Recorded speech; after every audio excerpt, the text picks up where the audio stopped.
banyak bekerja di rumah. Kalau lihat siaran sidang atau rapat terbuka di gedung DPR sekarang sih kelihatannya banyak kursi-kursi yang kosong. Tapi biasanya juga kosong kan ya. Tuan dan puan anggota DPR yang terhormat, saya perhatikan parlemen-parlemen negara lain fokus melawan corona. Tapi rasa-rasanya isu-isu yang keluar dari Senayan belakangan kok kebanyakan tidak terkait corona ya. Kami malah membaca DPR bersemangat membahas isu-isu lain. Contohnya, rancangan Undang-Undang Cipta Kerja yang banyak ditolak karena dinilai mementingkan kepentingan investor di atas kebutuhan pekerja. Presiden Jokowi pekan lalu sempat menyatakan pemerintah dan DPR menunda pembahasan salah satu klaster di rancangan undang-undang itu, klaster ketenagakerjaan. Ini untuk memberi kesempatan untuk mendalami substansi dan mendapat masukan dari banyak pihak.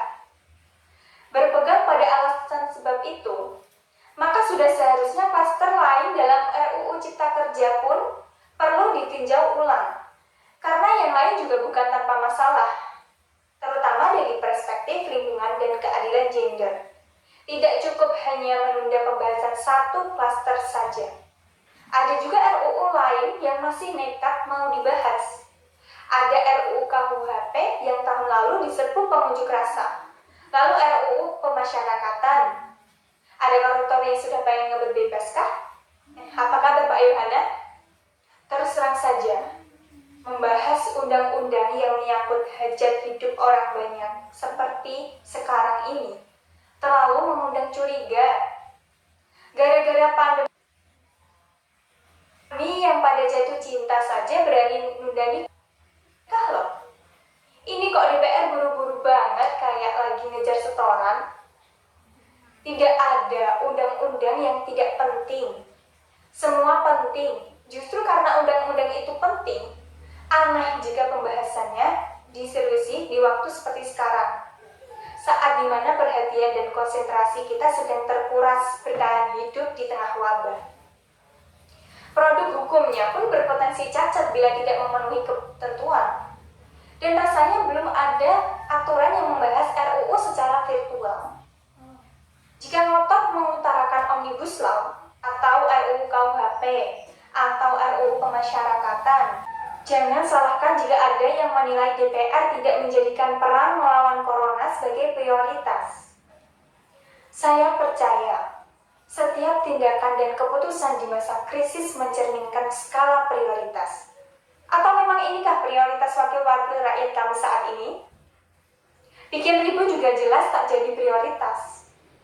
Satgas COVID-19 DPR kemarin dikabarkan mengimpor jamu ilegal dari Tiongkok secara besar-besaran untuk pasien positif virus corona. Satgas kemudian membantah itu katanya diproduksi di Jakarta dan merupakan sumbangan Wakil Ketua DPR RI Sumi Dasko yang akan dibagikan gratis ke berbagai rumah sakit. Kemudian dikabarkan juga jamunya mengandung bahan berbahaya dan belum terbukti klinis. Satgas lagi-lagi membantah katanya sedang proses mendapatkan izin edar di Badan Pengawasan Obat dan Makanan. Sedang itu berarti belum kan ya? Tuan dan puan terhormat, niat baik pun perlu proses yang baik. Proses yang semrawut hanya akan disusul polemik. Sementara sekarang kita sedang banyak-banyaknya menaruh harapan kepada negara. Tindak tanduk DPR salah benarnya akan selalu dilihat. Makanya sempat ramai juga warganet mengkritik Satgas COVID-19 DPR RI yang berfoto menggunakan APD saat hendak berkunjung ke rumah sakit darurat Wisma Atlet menyerahkan sumbangan DPR. Ini dinilai melukai hati masyarakat. Tenaga medis kita saja bertaruh nyawa benar karena kekurangan APD. Tidak ada yang meragukan jumlah sumbangan DPR. Kami yakin pasti banyak, namanya juga DPR, beli ribuan rapid test saja mampu, borong jamu apalagi. Tapi ini soal rasa dan empati. Kecuali ya, kalau yang dipakai anggota DPR itu APD yang lain. Alat pelindung dewan. Salam hormat dari kami yang kalian wakili.